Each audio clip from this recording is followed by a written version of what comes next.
우리 한번 옆 사람하고 인사 한번 할까요? 예수님께서 우리들을 위해서 오셨습니다. 예수님께서 우리를 위하여 오셨습니다. 한 번 더 인사합니다. 예수님 맞을 준비 잘 하십시다. 예수님 맞을 준비 잘 하십시다. 아멘. 도장을 찍어야 돼요. 아무리 막 열심히 해도 사인 안 하면 그 계약 무효잖아요. 그죠? 우리 예수 믿는 사람들은 아멘이 도장 찍는 겁니다. 여러분 대림절 절기에 우리 예수님이 오셨습니다. 여러분들 맞을 준비 잘 하셔서 꼭 주님 잘 모셔드리기를 바랍니다. 오늘은 두 번째 주일입니다. 오늘, 내일 그리고 성탄절까지 쭉 해서 이런 주제를 가지고 좀 말씀을 나눠보면 어떨까 하는 그런 생각이 이번 주간에 들었어요. 예수님이 왜 오셨을까? 여러분 예수님이 왜 오셨을 것 같아요? 뭐 여러 가지 우리가 이야기할 수 있는 답안지들이 있겠지만은, 그래서 이번 대림절기 둘째, 셋째, 넷째 그리고 성탄절까지 4주에 걸쳐서 예수님이 왜 오셨을까라는 주제 아래서 한번 예수님이 우리를 위해서 오신 모습이 어떤 모습이었는지를 그걸 좀 생각해 보는 시간을 좀 가졌으면 좋겠다. 저도 지난 한 주간 말씀 준비하고 기도하는데 예수님이 왜 오셨지? 나를 위해 오신 건 맞는 것 같은데 왜 오셨지? 라는 이 퀘션 마크가 붙더라고요. 그래서 우리 성도들도 그런 생각을 할 수 있겠다. 예수님이 왜 오셨지? 그리고 예수님이 이 땅에 오셨는데 오셨던 그 모습을 보면서 어떤 모습으로 우리에게 보여졌지? 뭐 이게 좀 궁금할 것 같다는 생각이 제가 들어서 이번 성탄 대림절 절기에는 예수님이 왜 오셨는지를 살펴보고, 그리고 그 예수님이 오신 이유를 우리가 깨닫고 나면 그 예수님을 우리 마음에 모셔드리고, 그리고 할 수만 있으면 그 마음에 모셔드린 주님을 따라서 살아가는 그런 우리가 되었으면 좋겠다. 이런 관점에서 예수님이 왜 오셨을까라는 말씀의 주제 아래 좀 몇 가지 말씀을 나누려고 합니다. 오늘 우리가 읽은 본문의 말씀은 사실은 그 앞부분에 이 20장 20절 그 이전부터 좀 봐야 되는 말씀인데 그냥 25절부터 보았습니다. 이 본문이 우리 예수님이 왜 오셨는가라고 하는 것을 결론적인 우리가 읽은 마지막 절 잘하는 말씀이죠. 거기에서 우리에게 분명히 가르쳐주고 있는 모습이 나타납니다. 한번 제가 천천히 읽어드리겠습니다. 인자에 온 것은 섬김을 받으려 함이 아니라 도리어 섬기려 하고 자기의 목숨을 많은 사람의 대성물로 주려 함이라. 이 말씀의 결론적인 말씀에서 볼 때에 예수님이 우리에게 오신 이유가 뭐냐면 섬겨주러 왔다는 거예요.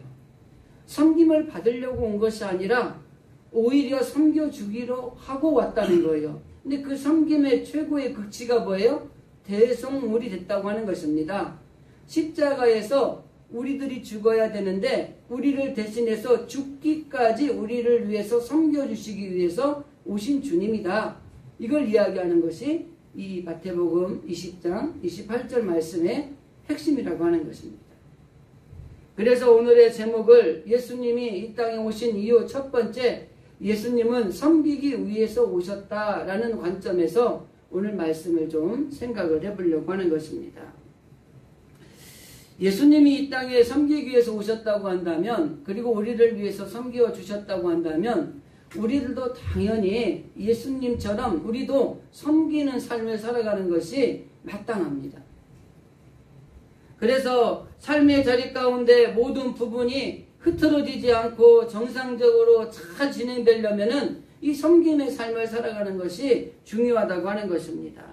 그런데 오늘날 많은 사람들이 도리어 섬김을 받으려고 하고 섬기지 않으려고 하기 때문에 이 세상적으로도 보면은 많은 약육강식의 이런 것들이 만연한 거예요. 약한 자는 잡혀 먹는 거예요. 강한 자가 이기는 거예요. 그러니까 어떻게 해요? 섬김을 받기 위해서는 강한 자가 되기 위해서 수단과 방법을 가리지 않고 권력과 힘을 가지려고 하는 것입니다. 더 나아가서 적자 생존 이런 동물적인 사회로 변해간다고 하는 것입니다. 그래서 국가도 마찬가지고 가정도 마찬가지고 우리의 직장도 마찬가지고 아이들의 학교의 터전도 마찬가지고 교회도 마찬가지고 우리가 이 섬김의 삶을 살아갈 때에 이 땅에 살아가는 삶이 천국에서 사는 살맛 나는 천국 같은 삶을 살아갈 수가 있는 거예요. 그런데 섬김을 받으려고만 하니까 욕심이 생기는 거예요. 섬김을 받으려고 하니까 높은 자리에 올라가고 싶은 거예요. 그래서 어떠한 거라도 올라갈 수 있는 길만 있으면 그 길을 붙잡고 올라가려고 하고 힘을 가지려고 하는 것입니다. 오늘 우리가 읽은 본문에도 그런 모습이 보여지고 있는 걸 발견할 수 있어요. 뒤에 가서 한번 자세히 살펴보겠습니다. 그러면 우리가 이렇게 이 땅에 사는 삶의 자리에서 정말 적자생손 약육강식의 세대에서 지옥 같은 이런 삶을 사는 것이 아니라 천국의 살맛 나는 천국 같은 삶을 살아가기 위해서는 어떠해야 되는가라는 것을 오늘 본문의 말씀에서 이 땅에 오신 예수님이 섬기러 오셨다고 하는 관점에서 우리에게 그 해답을 주고 있다고 하는 것입니다. 그래서 여러분들이 좀 삶이 힘들고 또 어려움이 있고 뜻대로 풀리지 않고 뭐 그런 삶이라고 생각이 되고 뭐 기쁘고 즐겁고 행복하기보다는 짜증나는 일들이 좀 많고 막 스트레스를 받고 막 이렇게 두려움과 불안 가운데 있는 모습들이 있다면 오늘 말씀을 들으면서 야, 이렇게 사는 것이 천국같이 살맛 나는 세상을 사는 것이 여기에 있구나라는 걸 깨달으시고 그 말씀을 통해서 여러분 실제적으로 삶의 자리에서 여러분들이 승리하는 그런 삶을 살아가시기를 바랍니다. 그래서 우리가 살맛 나는 천국의 삶을 살아가기 위해서 오늘 본문에서 예수님의 섬김의 모습을 보면서 좀 살펴보기를 원합니다. 첫 번째는 우리가 비전의 시리즈 10번을 설교를 했잖아요. 그런 것처럼 뭐 비전 시리즈는 아닙니다. 우리가 섬김의 비전을 가지고 살아야 된다고 하는 것입니다. 예수님이 섬김을 받으러 오신 것이 아니라 섬기러 오셨다라고 말씀했잖아요. 그리고 이 죄인들을 위해서 내가 대속물이 되기까지 그들을 섬기기 위해서 이 땅에 오셨다라고 말하고 있습니다. 그런데 우리가 읽은 성경 말씀의 25절의 말씀에 보면은 이 하나님을 알지 못하고 예수님을 알지 못하는 세상 사람들의 특징이 무엇인가를 25절에서 기록해 놓은 걸 볼 수 있습니다. 한번 제가 읽어 드릴게요. 예수께서 제자들을 불러다가 이르시되 이방인의 집권자들이 그들의 임으로 주관하고 그 고관들이 그들에게 권세를 부리는 줄을 너희가 알거니와. 이 말씀을 그냥 한마디로 표현하면 힘 있는 사람들이 자기 마음대로 생각하고 자기의 힘을 가지고 권세를 부리며 살아가는 것이 이 세상의 특징이라고 하는 것입니다. 권력욕에 사로잡힌다는 것입니다. 그래서 세상에서 권력을 잡으려고 하는 이 욕심이 가득 차 있다는 거예요. 왜? 힘 있는 사람이 자기 마음대로 하고 자기 권세를 휘두르는 것이 이 세상의 특징이기 때문에 세상적인 사람은 뭐예요? 그냥 힘을 가지고 싶은 거예요. 권력욕을 가지고 싶은 거예요. 서열의식이 뚜렷한 게 이 사회잖아요. 그죠? 정치인들의 서열을 보려면 이 부부동반 모임을 했을 때 이 부인들이 앉는 위치를 보면은 정치인들의 서열이 나온답니다. 제가 생각해 보니까요, 그것뿐만이 아니에요. 목사님들이 모일 때에도 보면은 서열 의식이 있어서 앉는 자리를 보면은 알아요. 교회도 마찬가지입니다. 우리 식사를 하러 가면은 장로님들 자리가 있고 권사님들 자리가 있고 이렇게 왠지 그런 게 있잖아요. 이 서열 의식이 결국 권력욕에 의해서 이 주는 이게 안도감이라고 하는 것이죠. 그래서 정말 중요한 것은 우리가 어떠한 경우에도 세상적인 관점에서 가지고 있는 그런 시각이 아니라 그리스도인으로서 하나님 안에서 가지고 있는 관점이 필요하다는 거예요. 독일의 철학자인 그리고 무신론자인 니체는요, 인간의 존재의 본질을 권력의 의지로 봤어요. 힘이 있어야 된다는 거예요. 그래서 이 사람이 중요한 거는 다른 사람보다 더 우수해지고 다른 사람을 지배하려는 마음을 가지고 있는 것이 이게 바로 우리가 가지고 있는 권력의 힘에 의지하는 것과 같은 거라고 표현하고 있는 것입니다. 그리고 아들러라고 하는 그 오스트리아 사회학자인 사람, 심리학자인 분은 권력에 대한 의지가 인간의 행동의 동기부여를 하고 있는 원천이 된다. 이 힘이 있어야 된다는 거예요. 이 사회학자들, 철학자들, 심리학자들이 이야기하는 기준은 세상에서의 힘을 가진 사람들이 무엇인가를 해낼 수 있다라고 보는 관점으로 설명을 하고 있는 것입니다. 그런데 이 권력욕에 대해서 누구든지 다 가지고 싶어 해요. 여러분, 대통령이 왜 되려고 하겠습니까? 그죠? 대통령이 되고 나면은 장관은 또 왜 하고 싶어 해서. 그래서 잘 보이려고 하는 것들도 많이 있잖아요. 오늘 우리가 읽은 본문의 말씀의 앞부분에 보면은 예수님의 제자들의 어머니가 있어요. 이 어머니가 이 세상의 권력에 대한 것들에 취해서 예수님에게 이야기하는 내용이 기록되어 있습니다. 20절에 보면 세베대 아들의 어머니가 그 아들들을 데리고 예수께 와서 절하며 무엇을 구하니? 그리고 21절에 보면은 예수님이 올라가시거든 우리 아들 하나는 예수님의 좌편에 하나는 예수님의 우편에 좀 세워주십시오. 이렇게 청탁을 하는 거예요.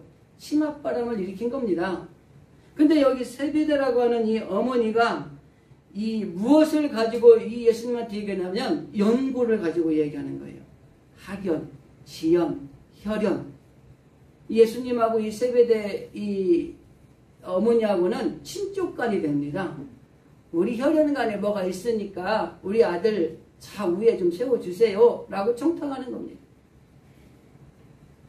오늘날 이 정치나 이 사회에 보면은 그게 문제지 않습니까? 나를 보호해줄 수 있는 사람들, 내가 좋아하는 사람들, 그 자리에 가도 괜찮은지, 능력은 있는지, 그들이 가서 국민들이 편안한지 이걸 보기보다는 그냥 나와 가까운 사람들, 나를 지켜줄 수 있는 사람들을 세우는 게 문제가 되는 거죠. 회사도 마찬가지입니다. 학교도 마찬가지고요. 목회 현장도 노예도 마찬가지입니다. 교회도 마찬가지입니다. 오늘날 교회 문제 중에 하나가 목사님 편에 서서 목사님을 보여줄 사람들을 자기 편에다가 세워주고 힘을 실어주기 때문에 갈등이 생기는 거예요. 이 어머니가 그런 이야기를 하고 있는 겁니다. 그런데 제자들은 좀 괜찮았나 싶어요. 훈련을 받았으니까. 그런데 24절에 가면 이렇게 기록되어 있어요. 11제자가 듣고 그 두 형제에 대하여 분이 여기거늘, 여기 분이 여겼다는 건 분노했다는 겁니다. 그의 어머니가 와서 아들들에게 우리 예수님 좌우편에 좀 세워주세요 라고 이 얘기를 하니까 화가 난 겁니다. 그러면서 이 말의 핵심은 뭐예요? 너희들만 왜 권력을 가지려고 하느냐? 우리도 가질 수 있다. 그래서 화가 난 거예요. 갈등이 생기는 겁니다. 그때 예수님이 뭐라고 말씀하십니까? 26절입니다. 너희가 으뜸이 되고자 하는 자는 종이 되어야 할 것이고 크고자 하는 자는 섬기는 자가 되어야 된다. 역설적인 진리죠. 여러분, 으뜸이 되고자 하는 자는 여러분 종이 되면 안 되죠. 주인이 돼야 되죠. 크고자 하는 자는 섬기면 안 되죠. 섬김을 받아야지 크고자 하는 자죠. 근데 주님은 거꾸로 역설적인 진리를 말씀하시는 거예요. 그래서 예수님이 이 땅에 오신 목적이 뭐예요? 내가 온 것은 섬김을 받으려 온 것이 아니고 섬기려고 왔다는 거예요. 섬기다 그래도 안 되니까 내가 너희들을 위해서 대신 죽을 수도 있는 이 섬김의 극치까지도 보여주기 위해서 내가 왔다. 그렇게 말씀을 하고 있는 것입니다. 오늘날 교회에서나 세상에서나 누군가를 만남을 이렇게 가지게 했다고 한다면요. 우리는 이런 생각을 해야 돼요. 그 만남을 주신 사람을 섬기라고 그게 만나게 하신 거예요. 근데 우리는 대부분이 만나면 이 잣대를 대봅니다. 저 사람하고 나하고 잣대를 대봐서 내가 섬김을 받는 자 위치에 올라갈 수 있을까 없을까? 이 잣대를 대는 거예요. 여러분 이런 생각하는 자체가 주님이 이 땅에 오신 목적과 다른 거예요. 잣대를 대볼 필요도 없이 내가 누군가를 만났다면 주님이 이 땅에 우리를 섬기러 오셨다서 그리고 우리를 섬겨주신 것처럼 내가 누군가를 만났다면 나는 그분을 섬기기 위해서 최선을 다한다. 이런 마음을 가지는 게 필요한 거예요. 그래서 가족들도 섬기라고 주신 것이고 교회 직분도 섬기라고 주신 것이고 우리가 누군가를 만났다면 그 사람을 만나게 하신 그 뜻에도 그 사람을 섬기라고 우리를 만나게 하신 거예요. 바울이 에베소 교회 성도들에게 편지를 쓰면서 이 부분에 대해서 확실하게 설명을 하는 구절이 있습니다. 에베소서 4장 12절인데 이는 성도를 온전케 하며 봉사의 일을 하게 하며 그리스도의 몸을 세우려 하심이라. 결국 섬기라고 주신 것입니다. 예수님이 제자들의 발을 씻겨주시잖아요. 근데 제자들도 깜짝 놀랐어요. 아니 우리가 예수님, 스승님 발을 씻겨드려야 되지 어떻게 예수님이 우리의 발을 씻겨줍니까? 이렇게 아주 겸손하게 이야기한 제자도 있었어요.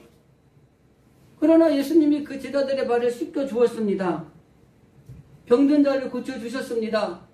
가난한 자들을 하나님이 그 소외된 자들을 다 돌봐주셨어요. 섬겨주셨다는 겁니다. 그리고 제자들의 발을 씻겨주고 난 뒤에 제자들에게 뭐라고 말씀하냐면 내가 너희에게 행한 것 같이 너희도 가서 이렇게 행하라. 이렇게 이야기를 합니다. 하나님을 믿고 예수님을 그리스도라고 고백하는 우리들은 적어도 주님이 우리에게 베풀어 주신 그 섬김을 받은 사람으로서 우리는 주님께 받은 그 섬김을 가지고 세상에 나가서 섬겨야 되는 거예요. 그러니까 우리 그리스도인들은요, 어디 가서 내가 섬김을 받을 자리인가 아닌가 제일 필요 없이 무조건 섬기면 되는 거예요. 예수님 가르침이 뭐라고 말해요?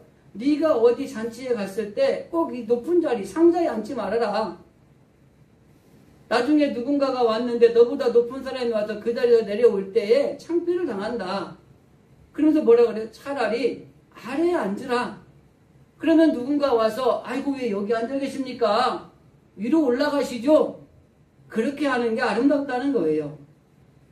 우리는 누구를 만나든지 주님이 나를 섬겨주셨듯이 내가 섬겨야 될 대상이다. 이렇게 생각하는 것이 주님이 이 땅에 오신 목적인 동시에 우리 그리스도인들에게 주신 하나님의 뜻 가운데 하나라고 하는 것입니다. 그래서 이 섬김의 비전을 가지고 모든 일을 해야 돼요. 여러분 부자가 되는 거, 돈을 버는 거, 힘을 가지고 명예를 가지고 또 건강한 거, 이 모든 것들의 목적이 뭐냐면 섬김에 있어야 돼요. 내가 왜 돈을 법니까? 뒤에 가서 제가 누군가 이야기를 할 거지만 하나님을 섬기기 위해서 돈을 벌어야 되는 거예요. 내가 왜 건강해야 됩니까? 하나님을 잘 섬기고 이 세상에 있는 사람들을 섬기기 위해서 건강해야 되는 거죠. 그래서 이 성경의 비전을 가진 사람들의 이야기들을 좀 몇 번을 제가 소개를 아마 할 것입니다만은 그런 사람들이 섬겼던 것들의 모습을 통해서 오늘날 우리들의 삶의 자리와 한번 점검해 보는 것들이 필요할 것 같아요. 스텔리템 회장이라는 사람이 있습니다. 하나님이 나의 기업을 소유하시다라는 책에 소개된 분인데 이분이 그 인생 지표가 그리스도인으로서 성공하는 것이 인생의 지표입니다. 그리고 회사의 좌우명이 그리스도가 답이다. 이게 회사의 좌우명입니다. 이분이 플라스틱 공장을 하던 분인데 20세 때 사업을 해서 쫄딱 망했습니다. 근데 37달러를 가지고 다시 사업을 시작을 했는데 하나님의 나라를 섬긴다는 이런 목적 아래 사업을 운영을 한 거예요. 그래서 이 사람이 그 회사를 경영하는 목적 자체가 내가 하나님의 나라를 섬기기 위해서 그런 것이다 그랬는데 엄청나게 하나님이 복을 주셨습니다. 그래서 이분이 이 회사의 수익금으로 450명이 넘는 선교사들을 전적으로 지원하고 매년 85개 교회들을 개척을 하고 엄청난 사업을 위해서 일들을 감당을 합니다. 그러면서 그 사업에 하나님이 주시는 놀라운 복을 받는 사람이 하나님의 특징이라는 거예요. 우리 단톡방에 우리 장모님이 글을 올렸던 장기려 박사 이야기도 마찬가지입니다. 잘 설명해 주셨으니까 짧게 말씀을 드리면, 이분이 일생을 무소유로 이웃을 섬기며 섬김의 비전을 가지고 살아갔던 의사입니다. 수많은 환자들을 고쳐주시고 병원비가 없으면 뒷문으로 도망가게 길을 열어주고, 그리고 그분이 오직 주님 섬기는 것을 좋아했고 자기 무덤에 오직 주를 섬기고 간 사람이라는 그런 비문을 남겨달라고 유언을 남겼다고 합니다. 우리 의료인들이 나이팅게일이나 히포크라테스인가요? 그런 거 선서하지 말고 이런 마음들을 가져야 돼, 사실은. 의료인들이 이런 섬김의 비전을 가지고 살면은 그를 통해 놀라운 역사가 일어난다고 하는 것입니다. 손장원 목사님 얘기 잘 알고 있지만은 그의 사모 정양순 사모님의 내조가 아주 유명한 일화로 남아 있습니다. 감옥에 갔을 때 손장원 목사님한테 이야기할 때도 결과적으로 비굴하게 그러지 말고 당당하게 하나님 안에서 죽으라고 이야기한 분이 그 사모님이에요. 나중에 이 손장원 목사님이 자녀들에게 이야기할 때 내 어머니의 신앙이 오늘 나를 잊게 했다라는 말을 했다고 합니다. 그리고 일생을 섬기다가 가신 손장원 목사님 뒤에 이분이 그 한센병 환자들을 죽을 때까지 섬기다가 마지막 딸에게 꼬깃꼬깃 남겨놓은 돈을 전달하면서 이 돈을 밀양교회에 전달해 줘라 라고 얘기를 했답니다. 그 당시 밀양교회는 한센병 환자들을 위해서 건축하고 있던 교회였다고 합니다. 바울도 마찬가지입니다. 예수님을 만나고 예수님의 제자로 일평생 섬김과 그리고 섬김의 실천을 하며 살았던 사람입니다. 교회와 성도들을 세우는 일에 일생을 섬기는 삶을 살았다고 하는 것입니다. 이런 섬김을 가지고, 이런 섬김의 의식을 가지고 주의 종들이 살아간다면 교회는 하나님께서 책임질 것입니다.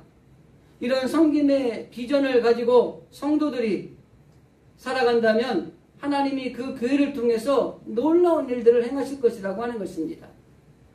그래서 예수님이 이 땅에 왜 오셨습니까? 섬기러 오셨는데 그 예수님의 섬김을 통해서 우리가 한 가지 생각해야 될 건 뭐예요? 섬김의 비전을 가지는 것입니다. 그런데 더 중요한 것이 있습니다. 두 번째는 섬김의 삶을 현장에서 실천해야 된다고 하는 것입니다. 우리가 생각을 가지는 건 누구나 할 수 있죠. 그죠? 이렇게 해야 되겠다, 저렇게 해야 되겠다. 그리고 생각들이 너무 아름다운 생각들이 많아요. 저도 생각이 가진 게 너무 아름다운 생각이 많아요. 근데 중요한 건 뭐예요? 그 생각이, 그 비전이 비전으로 끝나는 게 아니라 그 비전이 실제적으로 행동으로 옮겨져야 된다는 겁니다. 우리 실제적으로 10주간에 걸쳐서 비전의 사람이 되자라고 하는 설교를 할 때에 그 비전의 사람들이 가진 특징이 뭐예요? 하나님이 그들을 부르셔서 비전을 주었는데 그 비전을 실제적으로 움직였을 때 그 비전의 역사가 일어났다는 거예요. 마찬가지입니다. 여러분, 우리가 섬김의 의식을 가지고 섬김의 비전을 가지고 있지만은 생각만 가지고 있으면 안 돼요. 근데 예수님은 그렇지 않았다는 거예요. 실제적으로 행동으로 섬김의 실천을 보여주셨다고 하는 것입니다. 그래서 마지막에는 대성물로 드리기까지 십자가에서 예수님이 이 땅에 오신 섬김의 실천을 완성시켰다고 하는 것입니다. 생명을 주기까지 실천한다는 것은 쉬운 일이 아닙니다. 그래서 우리가 생각하는 거, 비전을 가지는 거, 의식을 가지고 있는 거는 중요하지만 그것을 실천으로 옮기는 실천력, 이게 예수님은 있었다는 거예요.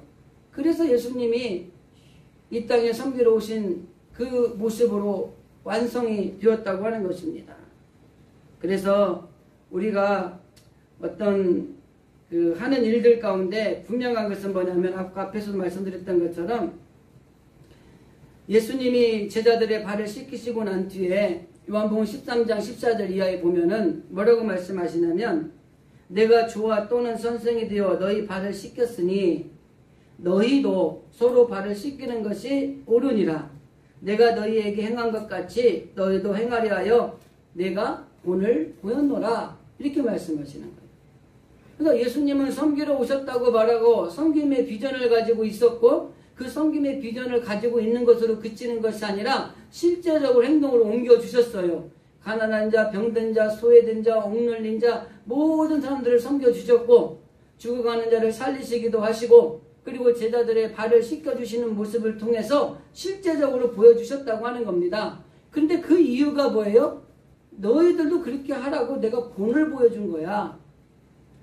그런 예수님을 믿는 우리 그리스도인들은 이 땅에 살면서 주님이 우리에게 본을 보여주신 것을 따라서 우리도 섬기는 삶을 살아야 되는 거예요.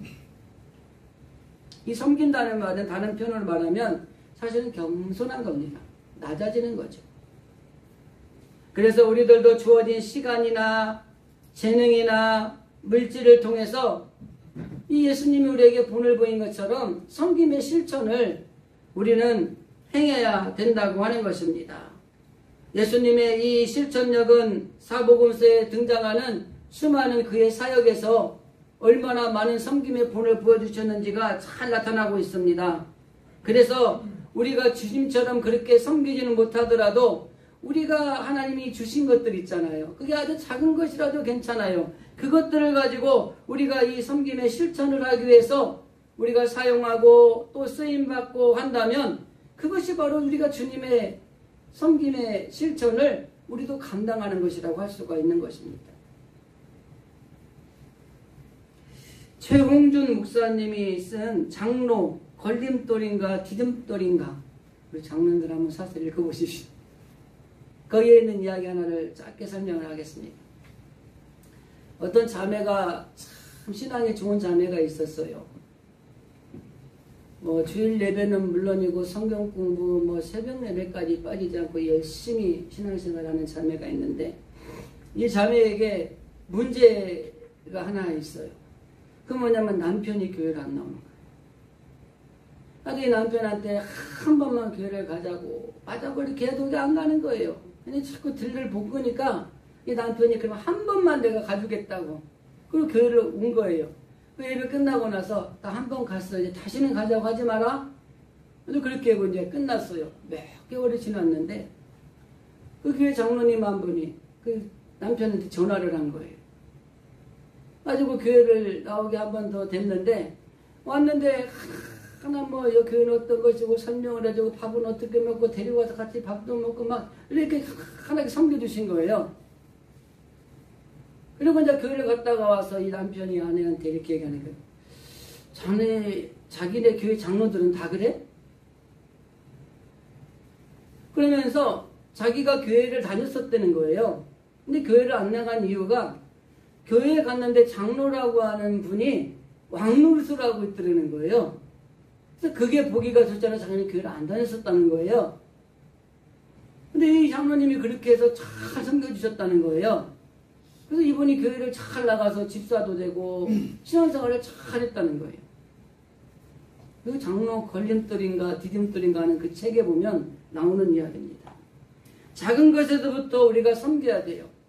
누구든지 만나면 섬기고자 하는 마음을 가지고 다가서는 것이 이게 바로 그 사람의 마음의 문을 열기도 하고 이 책의 일화로 보면은 그분이 예수님을 믿게 되고 신앙을 가지게 되고 믿음으로 잘 성장하는 계기도 딱 한 가지입니다. 그 장로님이 잘 섬겼다고 하는 거예요. 그래서 우리가 섬김을 실천하는 것이 중요하다고 하는 것입니다. 그리고 한 가지 마지막 세 번째로는 이 섬김으로 우리가 행복을 누려야 됩니다. 섬기면 손해본다. 맞습니까? 틀립니까? 맞는 말이에요. 섬기려면은요, 돈 들어가야 되죠. 시간 들어가야 되죠. 재능도 발휘해야 되죠. 손해봅니다. 세상 사람들이 가지고 있는 생각이 이런 생각이에요. 섬기면 손해본다. 섬김을 받는 것이 행복하다고 생각하는 경향을 가진 것이 세상 사람들이에요. 저도 제가 저를 보면서 사람의 마음을 잘 지켜야 되는 것이 중요하다는 걸 생각하는 게, 노예에서 일을 하는데 임원이 되니까 굉장히 높은 자리에 있는 것처럼 막 사람들이 대하는 게 달라지는 거예요. 그래서 사람이 섬김을 받는 것을 좋아하는 것 같아요. 그래서 저는 임원하는 2년 동안 저는 죽으라고 열심히 일했습니다. 뭐 할 일 있으면 혼자 몸으로 떨어지면 제가 다 했고요. 근데 그 자리에 올라가니까 또 그 자리에 올라가 있는 사람들을 막 해주니까 이 섬김을 받는 게 달콤한 유혹이 될 수 있겠더라고요. 그리고 그만해둘 수도 있겠더라고요. 그래서 자기 마음을 지키는 게 굉장히 힘들다는 생각을 했습니다. 근데 마찬가지입니다. 세상 사람들은 섬기면 손해보고 섬김을 받는 것이 행복하다고 느낀다고 하는 것입니다. 그런데 오늘 우리가 말씀하는 것 중에 섬기는 자가 복이 있다고 하는 것입니다. 누구도 빼앗을 수 없는 기쁨이 있다고 하는 겁니다.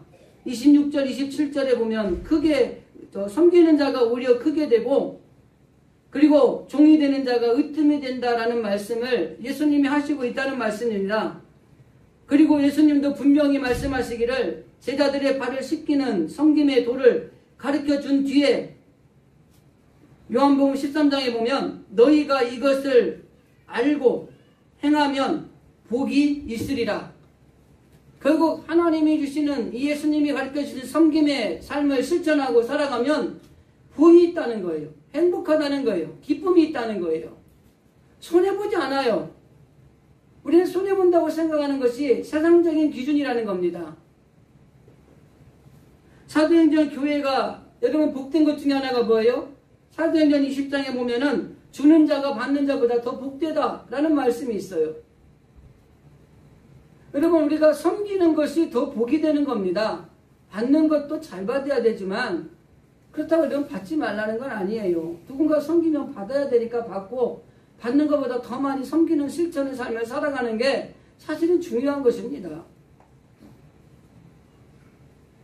그래서 이 섬김의 도를 알고 행하면 화가 있는 것이 아니고 손해보는 것이 아니고 저주가 있는 것이 아니고 가난해지거나 낮아지거나 있는 것이 아니라 복이 된다는 말이에요. 섬김을 실천하며 살아가면 기쁨이 있다는 것입니다. 행복하다는 것입니다.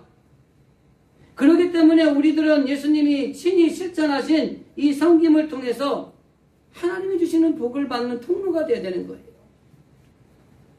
물질로 섬길 수도 있어요. 재능으로 섬길 수도 있어요. 시간을 내서 섬길 수도 있어요. 그 섬김을 통해서 하나님 우리를 기쁘게 하고 우리를 행복하게 하고 결과적으로 우리에게 복을 주신다는데, 복을 받는 비결이 여기 있다는데, 결론적으로 주님이 말씀하신 것처럼 섬김을 받으려 온 것이 아니라 도리어 섬기려고 왔다고 말씀하시는 이 주님의 말씀에 복이 있다는 거예요. 섬기면 치유도 일어납니다. 우울증이 치료되고 무기력에서 벗어날 수 있고 정신적으로도 건강해지는 것이 섬김의 삶을 통해서 우리에게 주시는 놀라운 복입니다. 더 나아가서 하나님이 주신 시간이나 재능이나 물질을 가지고 우리가 잘 섬기면 하나님이 거기에 더 부하게 주시고 더 풍성하게 하시고 더 많은 것들을 할 수 있는 능력을 주시는 것이 하나님의 방법에 섬기는 자가 복이 있다라고 하는 핵심이라고 하는 것입니다. 최상의 서비스라는 책을 쓴 발디라는 분이 고객의 68%가 단골이 되지 않는 이유는 나쁜 서비스 때문이다. 세상적인 사회학자입니다. 그래서 이 한 사람이 서비스를 잘못 받으면 나가서 10명, 20명에게 불평을 토로한다는 거예요. 또 하나 서비스도 상품이다 라고 하는 칼 알브레이트라고 하는 이 경제학자입니다. 이 양반이 하신 말씀 중에 우수한 제품으로 미흡한 서비스를 제공하느니 차라리 평범한 상품을 우수한 서비스로 하는 게 훨씬 낫다 이렇게 얘기를 했어요. 세상적으로도 섬김의 다른 표현인 서비스라는 말을 통해서 아무리 좋은 물질을 가지고 서비스가 미흡하면 이 물질의 효과가 안 나타난다는 거예요. 근데 물질이 평범해도 이 서비스를 최상으로 하면 이 평범한 이 물건이 우수한 물건이 된다는 거예요. 그만큼 서비스가 중요하다는 것을 이야기하는 겁니다. 여러분, 그리스도인들에게 있어서 믿음, 소망, 사랑 다 중요한 겁니다. 그러나 우리가 그 믿음과 소망과 사랑을 실천하는 관점에서 섬김을 우리가 실천하지 않으면 아무런 의미가 없다는 거예요. 많이 사랑하는 거 마음에 품고 있으면 뭐합니까? 사랑을 실천해야죠. 섬겨야죠. 그렇기 때문에 이 서비스의 황금률이 뭐예요? 내가 대접을 받고자 하는 만큼 다른 사람에게 대접하면 되는 거예요. 마태복음 7장 12절이 복음의 황금률이라 그러죠. 그게 무슨 말씀이니까? 너가 대접받고 싶어 하는 대로 너도 남을 대접해라. 이 서비스의 황금률도 마찬가지입니다. 여러분, 누군가 나에게 대접을 해주기를 원하면 나도 최선의 것으로 대접을 해드려야 돼요.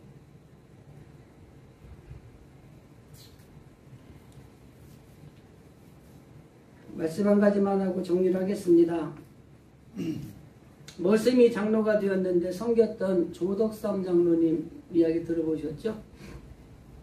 전북 김제의 금산교회라고 있습니다. 뭐 오래된 시기적으로 1800년대 뭐 그때니까 오래된 이야기인데, 조덕삼 장로, 그때는 장로가 아니었는데 이 사람이 좀 지주였어요. 돈이 좀 있는 사람이었어요. 그래서 교회를 하나를 진 겁니다. 교회를 지어서 교회를 가는데 신앙생활 하다가 그 교회 장로 투표를 한 거예요. 장로 투표를 했는데 17살 때 자기 집에 이렇게 떠돌이를 다니던 머슴 하나를 데려다가 이 말을 관리하는 이 머슴으로 썼던 그 머슴이 같이 신앙생활을 한 거죠. 근데 집사도 같이 됐는데 장로 투표를 했는데 이 머슴은 장로가 됐는데 이 조덕삼 장로는 장로에서 떨어진 거예요. 어떻게 해야 될까요? 너 이놈 하지마! 이렇게 해야 될까요? 어떻게 해야 될까요? 그런데 이 조덕삼 장로가 이 머슴인 이 종이 장로가 되는 것을 적극 추천했습니다. 그리고 그분을 장로로서 잘 섬겼어요. 그리고 그 당시에는 장로들이 가끔 설교도 해야 됐어요. 그러니까 그 장로가, 머슴인 장로가 설교하는 그 설교를 주인인 이 집사가 듣고 있어야 되는 거죠. 2년 뒤에 이분도 장로가 됐습니다. 그런데 그 시간이 흘러가면서 신앙이 좋은 이 머슴을 이 신학 공부를 시켜 유학을 보냈는데 모든 지원을 다 해준 거예요. 이 양반이 이제 신학을 마치고 목사가 돼가지고 자기 교회로 또 청빙을 한 거예요. 금산교회.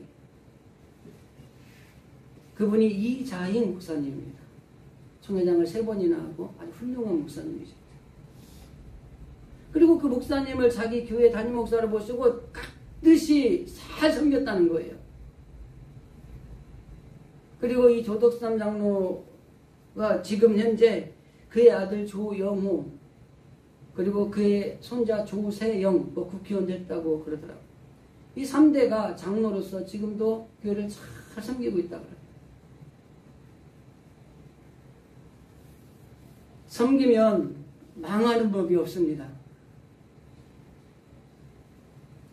물질, 재능, 시간 가지고 섬기면 우리는 기쁨을 가질 수 있고 행복해지고 건강해집니다. 삶의 질도 좋아지고 삶이 평탄해지는 것입니다. 그래서 주어진 인생 섬기지 않아도 다 썩어지고 없어지거든요.